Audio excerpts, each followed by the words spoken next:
थे कि अंग्रेज बड़े धूर्त थे, बदमाश थे। और जब अंग्रेज भारत के अंदर आया तो व्यापार करने के लिए आया था। सर टॉमस रो, 1616 जहांगीर का दरबार, एक हाथ में गज था, दूसरे हाथ में तराजू था। और जब इनको लगा कि यहाँ तो सब आपस में लड़ रहे हैं, फूट, ईर्ष्या, द्वेष, अज्ञानता, पोल पट्टी है, हम यहाँ के राजा बन सकते हैं, कब्जा कर सकते हैं, तो उन्होंने षड्यंत्र करने शुरू किए और धीरे धीरे पूरे भारत के ऊपर उन्होंने अधिकार कर लिया। और अधिकार कर लिया तो हमारा राज्य सुरक्षित कैसे रह सकता है, इसलिए उन्होंने किनारों से इसको काटना शुरू किया, किनारों से। अब होता है ना कि अंग्रेजों ने आखिर इतने देश बनाए क्यों, कारण क्या था? अफगानिस्तान क्यों बनाया? अफगानिस्तान इसलिए बनाया देश, बफर स्टेट यानी राजनीतिक देश, कि उधर रूस है, इनकी हालत खराब कर रहा था। तो क्या करो, एक रूस और भारत के बीच में एक देश बना दो, ताकि रूस उधर, हम इधर आराम से रहेंगे। फिर इधर चाइना परेशान कर रहा था, तो क्या करो, तो चाइना के और भारत के बीच के अंदर फिर देश बना दो। तो नेपाल बना दिया, भूटान बना दिया और तिब्बत बना दिया। तो चाइना उधर और हम इधर आराम। फिर अंग्रेजों को लगा कि इंग्लैंड तो बहुत दूर है, वहाँ से भारत के ऊपर कैसे कंट्रोल करेंगे, कब्जा कैसे करेंगे, जमीनी मार्ग है नहीं और वायुयान से आना बड़ा कठिन काम होता है।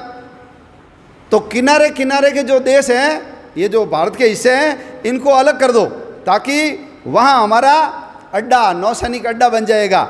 इसलिए उन्होंने जानबूझ करके ब्रह्म देश को अलग किया। बर्मा है ना, म्यांमार बोलते हैं जिसको आज, वो सब पूरा समुद्र से लगा हुआ है। समुद्र के बीच में जो टापू है, श्रीलंका, जाना बड़ा कठिन है वहाँ, तो श्रीलंका को अलग देश बना दो। श्रीलंका से और चले जाओ दूर तो मालदीव है, मालदीव को अलग देश बना दो। तो इन्होंने अपने फायदे के लिए देश के टुकड़े किए।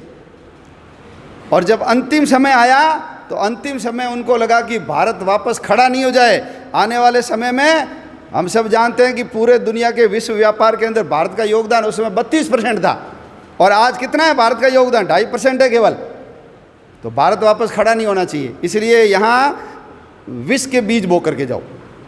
और जो आज़ादी के काम में लगे हुए थे, कोई सुभाष चंद्र बोस ने हिटलर से मिलकर के सेना बना ली थी, वीर सावरकर जी भी प्रयास कर रहे थे। और जो विश्व युद्ध हुआ था, पहला और दूसरा विश्व युद्ध हुआ, उसमें तो अंग्रेज नाक तक कर्जे में डूब गए थे। उनको तो यहाँ से किसी भी प्रकार से जाना ही जाना था,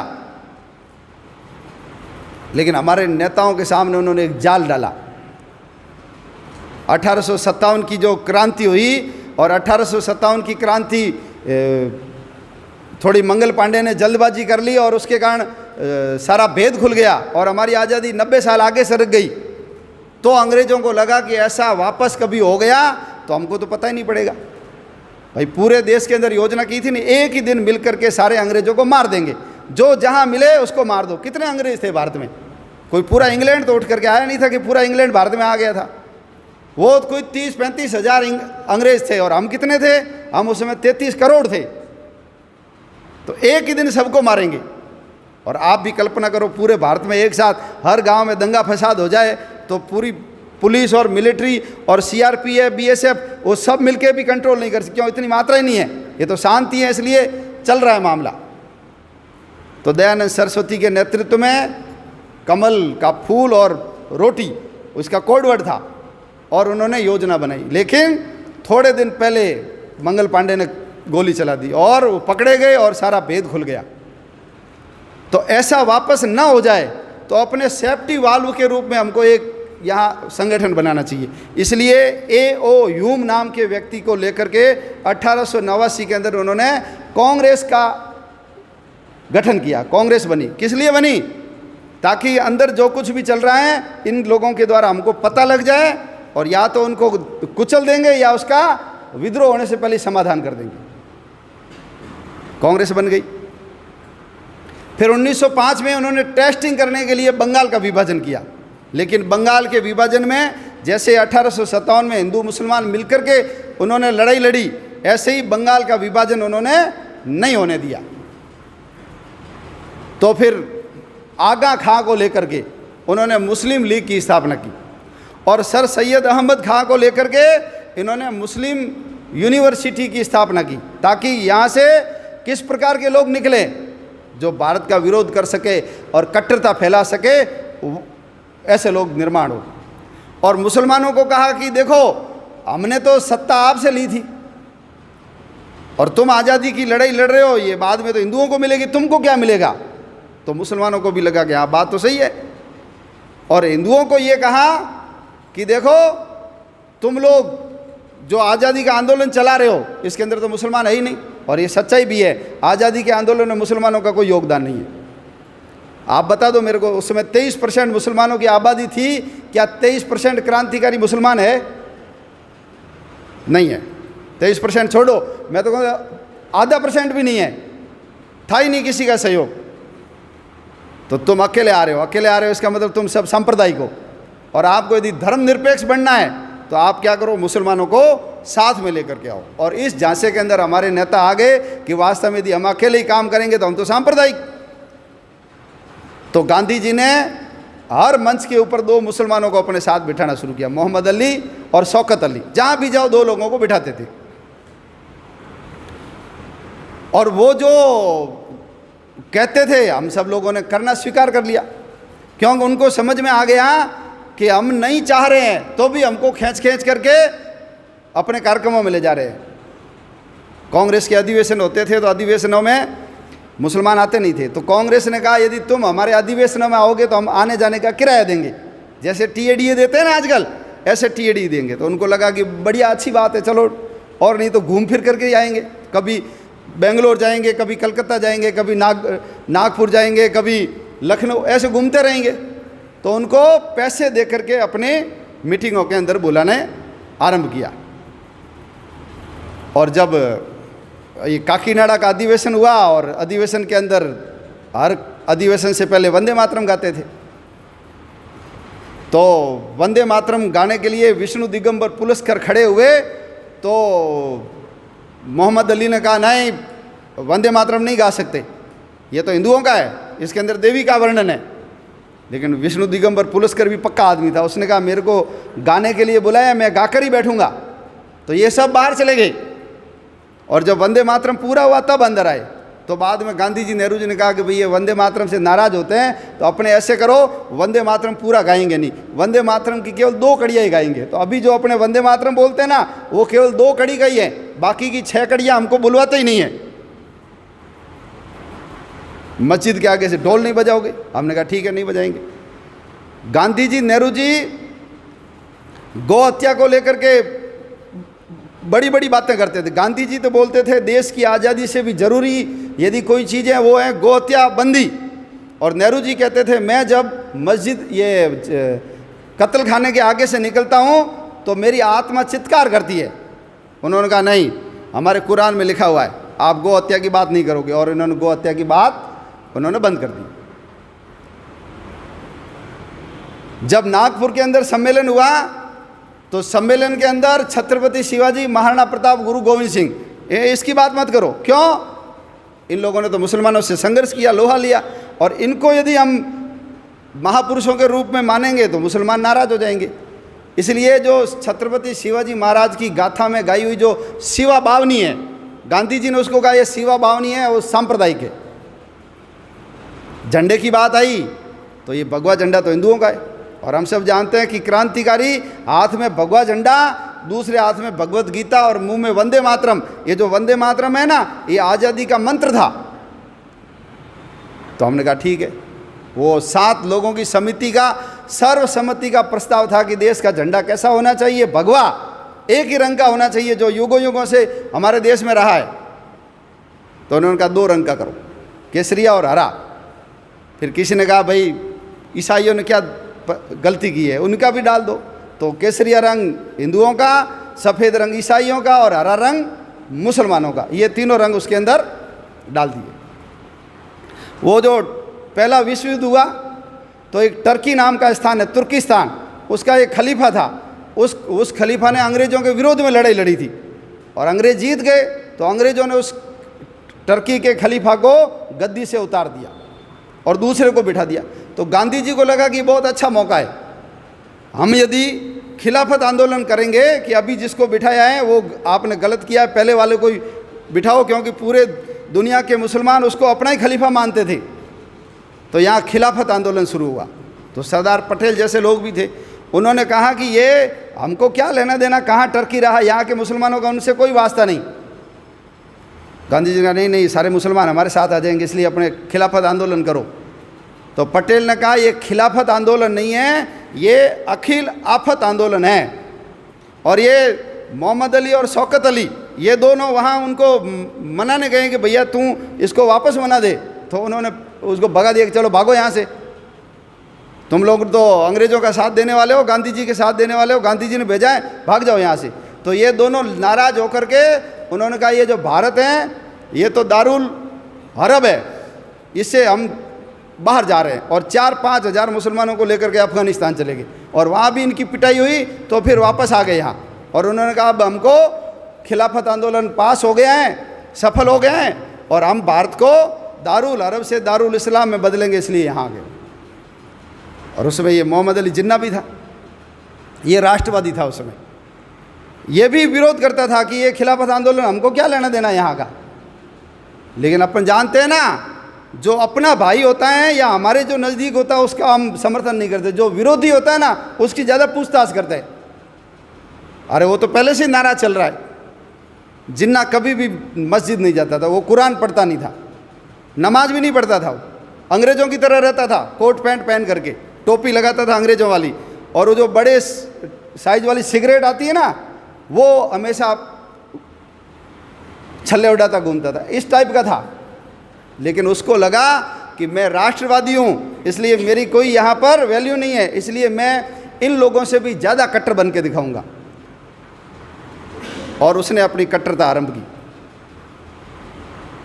और इन्होंने प्रस्ताव पारित कर दिया 1940 के अंदर हम देश का अलग से पाकिस्तान बनाना चाहते हैं। और जब ये बात गांधी जी और नेहरू जी को पता लगी तो गांधी जी ने कहा कि भारत के टुकड़े मेरी लाश के ऊपर होगा, लाश के ऊपर होंगे। और नेहरू जी को कहा था तो नेहरू जी ने कहा था ये फैंटास्टिक नॉनसेंस है, और जो इसकी बात करते हैं विभाजन की वो मूर्खों के स्वर्ग में रहते, बेवकूफ़ों के स्वर्ग में रहते, ऐसा उनको कहा। और डॉक्टर राजेंद्र प्रसाद जी जब जेल में थे तो उन्होंने भी पुस्तक लिखी थी, उन्होंने तो कहा था ये तो भगवती भारत माता है, ये देवीय विधान से बना हुआ देश है, इसका विभाजन नहीं हो सकता। और जब इनको लगा कि नहीं हमारी बात नहीं मानी जा रही है तो इन्होंने कहा डायरेक्ट एक्शन।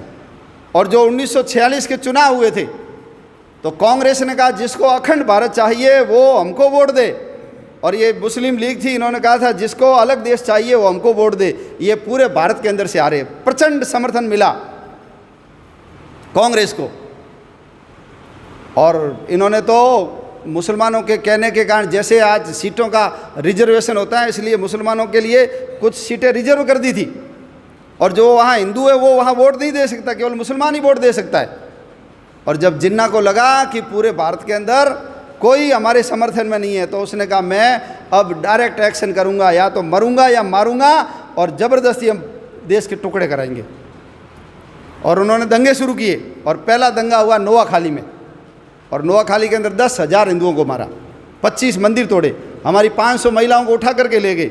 दूसरे दिन हुआ कलकत्ता में दंगा, और जब इसकी प्रतिक्रिया हिंदुओं ने करनी शुरू की तो उस समय गांधी जी ने जाकर के इनको कहा नहीं तुम ऐसा मत करो, भूख हड़ताल पे बैठ गए हो। यानी हिंदुओं का शौर्य नहीं जगाया। हमने इतने साल लड़ाई की तो थोड़े साल और लड़ाई करते, याद दिलाते थोड़े छत्रपति शिवाजी, गुरु गोविंद सिंह, महाराणा प्रताप। लेकिन गांधी जी ने कहा कि अधिकांश हिंदू कायर हैं और अधिकांश मुसलमान गुंडे हैं, और जहाँ कायर रहेंगे वहाँ गुंडे रहेंगे रहेंगे, ऐसा किया। यानी डूबते हुए को सहारा न दे करके और डुबाने का काम किया। और जब देश का विभाजन हो गया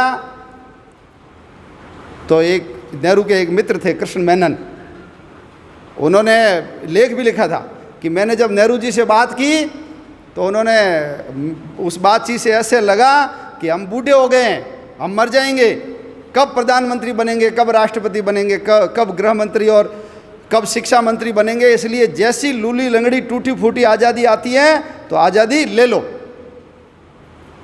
और नेहरू जी ने तो कहा कि एक तरफ गृह युद्ध था और एक तरफ आज़ादी थी, तो हमने गृह युद्ध को नहीं करके देश का विभाजन करके आज़ादी को चुना। लेकिन आज़ादी के बाद हमारे 12 लाख हिंदू मारे गए, 2 करोड़ लोग बेघर हो गए, हमारी अरबों खरबों की संपत्ति वहाँ रह गई, और यहाँ छोटी छोटी चीज़ों का विभाजन, झाड़ू तक का विभाजन करवाया गया। लाइब्रेरी में कोई पुस्तकें थी, डिक्शनरी थी, तो आधी डिक्शनरी फाड़ के लेकर गए पाकिस्तान। अब 5 करोड़ रुपए दिए, हमारे जो पूरे देश का जो खाता है उसके अंदर जो पैसे थे उसका 30% पैसा उनको दिया गया। वो बग्गी थी एक सोने की चांदी की, उसको भी नहीं छोड़ा, टॉस करके जीता कि चांदी की बग्गी पाकिस्तान जाएगी या सोने की जाएगी। और जब इतनी लाशें देखी तो नेहरू जी रोए थे बाद में कि यदि मेरे को पता होता कि इतना नरसंहार होगा तो मैं कभी भी देश का विभाजन नहीं करता, मैं तो गृह युद्ध को स्वीकार करता। लेकिन हाथ से पानी निकल गया। भरी हुई ट्रेन है लाशों से, और अटारी स्टेशन पे जब आई थी तो ये टिकट बेचने वाला गया था, टिकट स्टेशन मास्टर के, नीचे उतर जाओ, भारत आ गया है, पाकिस्तान नहीं है, डरो मत, अंदर मत, बाहर आ जाओ, कोई जिंदा हो तो बाहर आए ना। सारे के सारे बदला कैसे लिया जाता है हमसे सीखो। गांधी जी के लिए भेंट, नेहरू जी के लिए तोहफा, छोटे बच्चों को भी नहीं छोड़ा। परम पूजनीय गुरु जी उसमें वहीं थे, उधर के प्रवास पे, और पूरे भारत में घूम भी रहे थे। और अंग्रेजों ने घोषणा की थी कि देश की आज़ादी हम जून 1948 को देंगे, लेकिन उनको लगा कि कहीं देश के अंदर वातावरण बदल नहीं जाए, ये वार्ताएं हो रही हैं, माहौल बन रहा है, हो सकता है देश का विभाजन ना हो, इसलिए उन्होंने 10 महीना पहले ही देश को स्वतंत्र करने की घोषणा कर दी। जून 1948 की जगह कब दे दी? 15 अगस्त 1947 को ये छोड़ करके। क्यों? उनको डर लग रहा था। गुरुजी घूम रहे थे सब जगह जगह। संघ छोटा था, कांग्रेस उस समय 62 साल की थी और संघ उस समय 22 साल का था। हम विभाजन रोक तो नहीं पाए, लेकिन जितने हिंदुओं को वहाँ से ला सकते हैं लाने का काम किया। और आप उसको पढ़ना, ज्योति जला निज प्राण की पुस्तक कहीं मिले तो पढ़ना, शेषाद्री जी की लिखी हुई है, कैसी कैसी घटनाएं हुई है। यानी जाते समय भाई को अपनी 7 बहनों को मारना पड़ा। क्या करें, इनको दरिंदों के हवाले कर दें, ये रास्ते में जाते जाते सब उठा के ले जाएंगे। तो बहनों ने कहा इंतजार किसका कर रहे हो, अभी तो पद्मिनी की ही बेटी पोतियाँ हैं, उठाओ तलवार और गर्दन काट दो। 7 बहनों को मार करके बाप और बेटे वहाँ से जितना उठा सकते सामान उठा करके वापस आए। एक बच्चे को कहा चलो, उसने कहा मैं नहीं चलता। गुरुजी ने बहुत आग्रह किया तो कहा चलो इसको छोड़ दो, बाकी तुम सब चलो भारत। और जब बाद में पता लगा ये क्यों नहीं आया तो उसने कहा मेरी बहन को उठा के मुसलमान लेके, लाली नाम था उसका, और उसने जितने पैसे से थे उसकी सब्जी खरीदी और ठेले के ऊपर लगा करके, उसको पता था इसी शहर के अंदर मेरी बहन है, और वो सब्जी ले लो की जगह वो सब्जी लाली। तो बहन को सुनाई दे गया कि ये लाली लाली बोल रहा है, मेरे को ही कह रहा है। तो उसने बाहर आकर के कहा कि मैं इशारा किया यहाँ हूँ, तो उसने कहा चुप। और फिर भारतीय पुलिस की मदद से, सेना की मदद से वो उसको वहाँ से वो मुसलमानों के घरों से छुड़ा करके लेकर आए। कितनी घटनाएं हुई ऐसी। आप ये हमारे छत्तूमल जी है बाड़मेर में सिंधी, उन्होंने कहा भाई साहब 14 कमरे का मकान बनाया मैंने, 3 महीने पहले कंप्लीट हुआ। 14 कमरे का मकान कितना बड़ा होता है 14 कमरा, लेकिन सब छोड़ करके आ गए। अपने कल्पना करो, ये सब छोड़ करके कहीं जाना पड़ा तो क्या बीतती हमारे अंदर। तो ये विभाजन की भयंकर त्रासदी थी। तो ये रुक सकता था कि नहीं रुक सकता था। यदि इनके मन में थोड़ी बहुत लालच और सत्ता का स्वाद चखना, मलाई चाखने का उनका भाव नहीं रहता तो ये देश का विभाजन रुक सकता था। लेकिन अब ये याद क्यों कर रहे हैं? ये इसलिए कर रहे हैं क्योंकि उस समय की जो परिस्थितियां बनी थी वो परिस्थितियां आज वापस बन रही है देश के अंदर। मुसलमानों का तो पाकिस्तान मुस्लिम राष्ट्र बना, लेकिन भारत को हिंदू राष्ट्र होना चाहिए था।